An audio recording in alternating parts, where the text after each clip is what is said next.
Lucy's Kitchen, it's Lucy's Kitchen. She's Lucy and she's got a kitchen. Lucy's Kitchen. And now that we've got your attention, let's cook.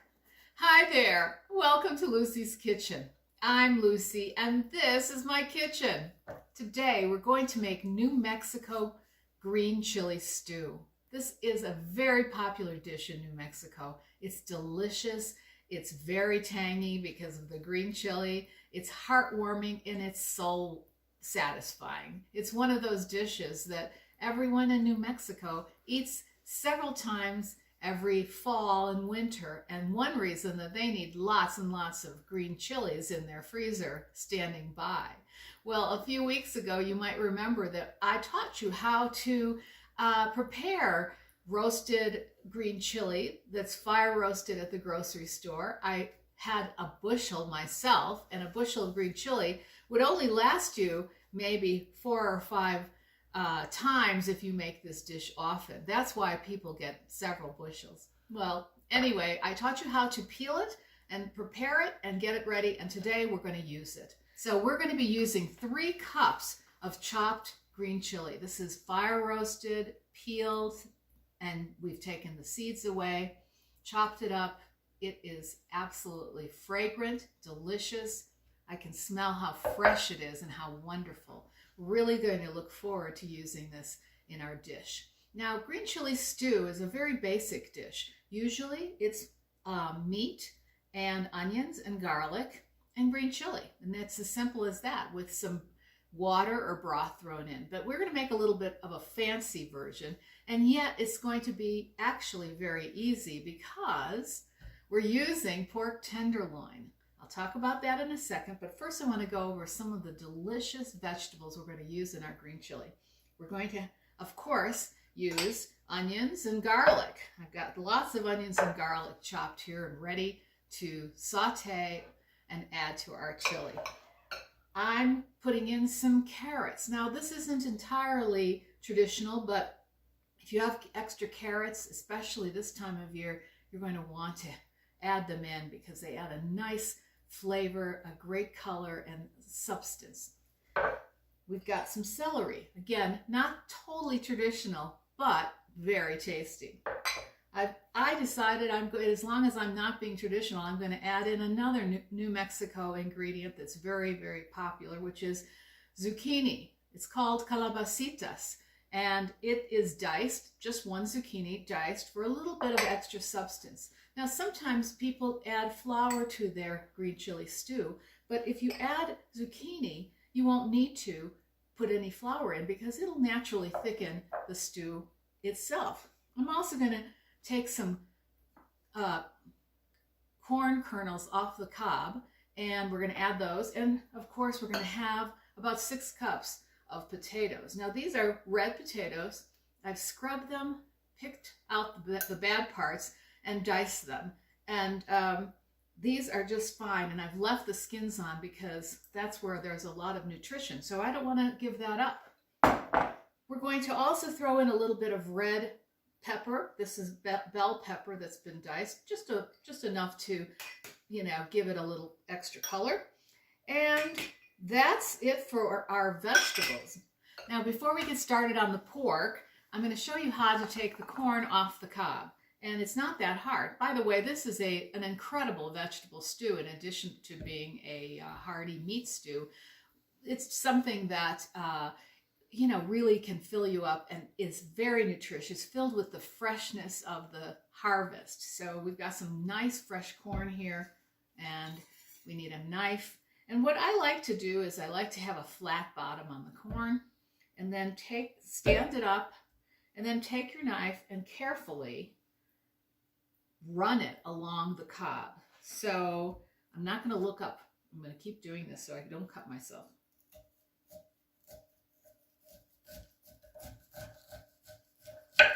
And that's all there is to it. So your nice sharp knife. Of course, it's a wonderful tool to have, as a good sharp knife. And the corn itself is so fresh. And you can eat corn without even cooking it.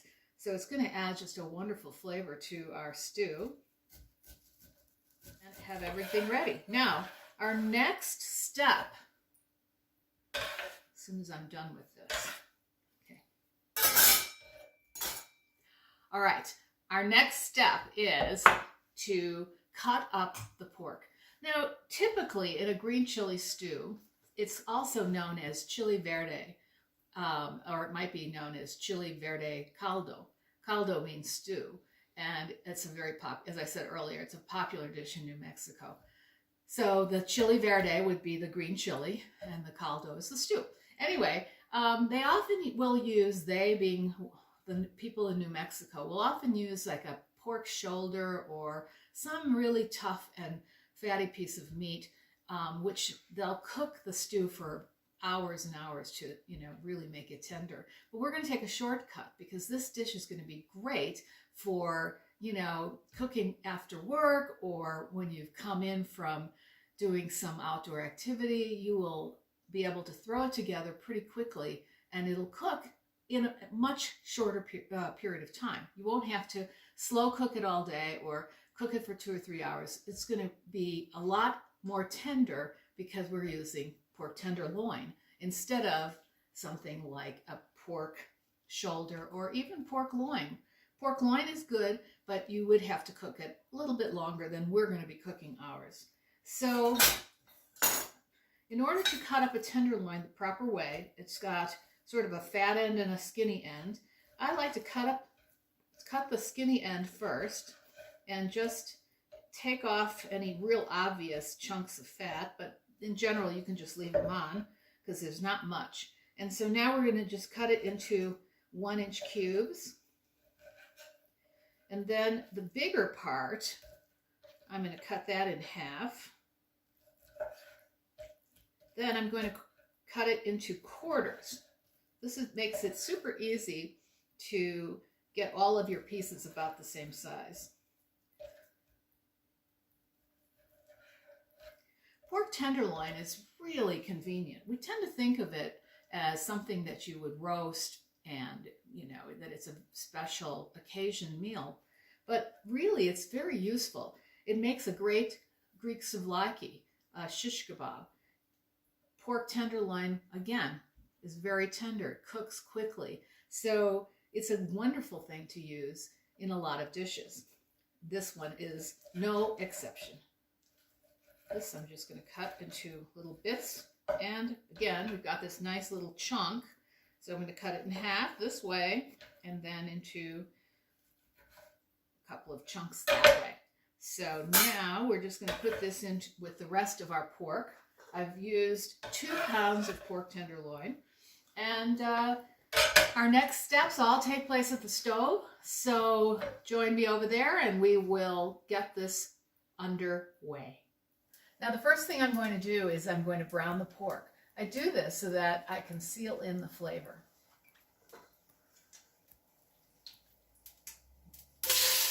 I heated up some oil over pretty high heat. I'm keeping it on high so that this doesn't boil, but that the meat browns.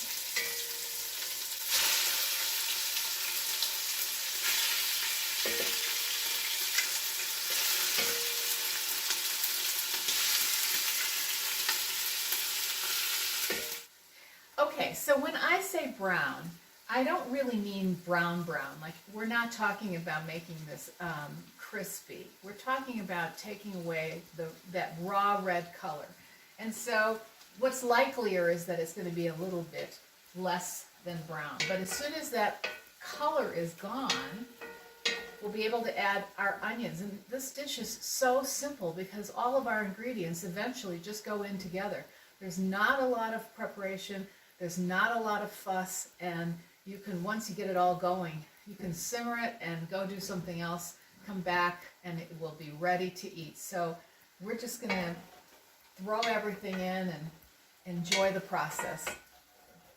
I'm going to add in the onions.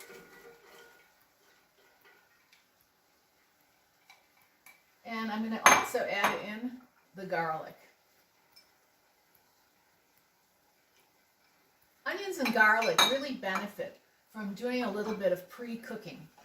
It helps to soften them so their sharpness mellows.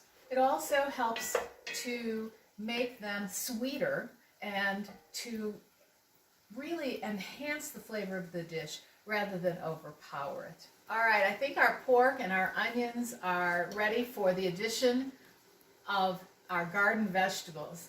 I can tell because it smells amazing. Also, looking at it, the onions and garlic have definitely softened.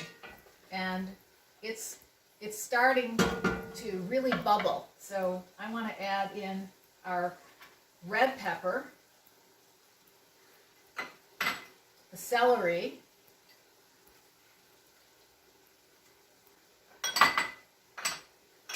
our carrots,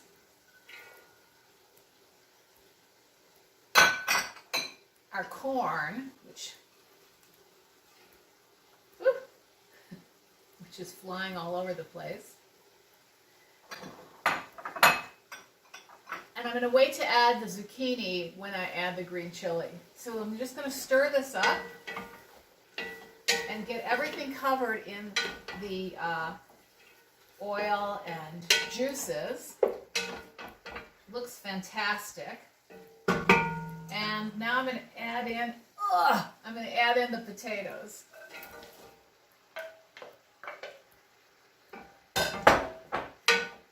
So we've got quite a pot of food here already. Stir that up nicely. Oh, what a great smell. And I'm going to go ahead and add the zucchini now.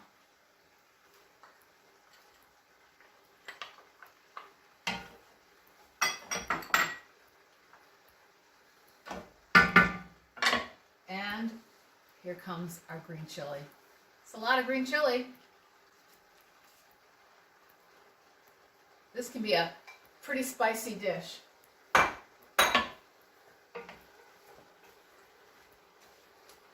Okay, I'm going to add 2 teaspoons of salt to our stew. Now, 2 teaspoons of salt is going to be just fine, but it might not be enough. So later on, after it's simmered a while, we'll give it a taste and see if it needs any more salt. You can always add more salt, but you can't take it away, so don't start out with too much. However, 2 teaspoons for 2 pounds of meat is not a problem. And also with all these potatoes and other vegetables, I think we might actually need a little bit more, but at this point we're just going to start with 2. And now I'm going to add the broth. Now I have 6 cups of broth. It's a combination of beef and chicken broth, and that's 1.5 quarts. I would recommend using some very good quality broth that you can buy at the store, or you can make yourself. Personally, I like saving all my vegetable scraps and making broth whenever I have a chance to. So that's where this broth came from. We're going to pour it in. And as you can see, it just barely covers our stew. Now I am going to cover it. I'm going to bring it to a boil, and then I'm going to reduce the heat and simmer it until it's all tender and delicious. So I'll check back with you when we're ready to serve. Our green chili stew has cooked for another 15 minutes. I'm glad I added another cup of water. It was really getting thick, and smells fantastic, and it is beautiful. Now, this is just such a treat. I can't wait to give it a try. First thing we're going to do is we're going to ladle some into a bowl, and I'm going to just, oh yeah, there we go. Oh yes, now that would be plenty for anyone. And I think this is beautiful. Look at that. It's just fantastic.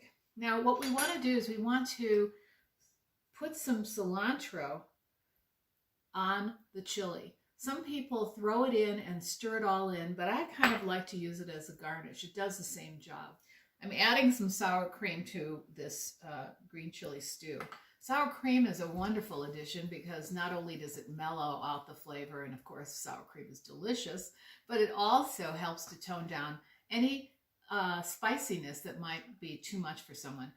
For me, it's perfect, but I do love that mellow flavor of sour cream, so I think that's really good. And I'm having friends over tonight, so I'm serving this great stew with some green chili corn muffins. They've got green chili and corn and cheddar cheese, and these are made with blue corn. They're fabulous, and so this will be a perfect side to this great green chili stew. So let's try it, and I'll let you know about all the flavors. Wow. Mmm. Mmm. The pork is super tender, just completely, you know, it's easily cut with your spoon. The vegetables are very, very soft and delicious, and they've given up their essence, and you can just taste each one of them separately, including the green chili. That's the most important ingredient. This is a wonderful dish because green chili has such a distinctive flavor. There's nothing like it. Roasted over a fire, this stuff is amazing. And I love green chili. And I hope that when you have a chance to try this dish, you'll become a convert and you'll love it too. And I do hope you'll give it a try. It's so good. And I would love to hear from you. If you do try it, please let me know because I want to know that you love this dish. And that's it for today. Thank you so much for joining us here at Lucy's Kitchen. Don't forget to like and subscribe and come back next time when we share more delicious recipes from my kitchen to yours.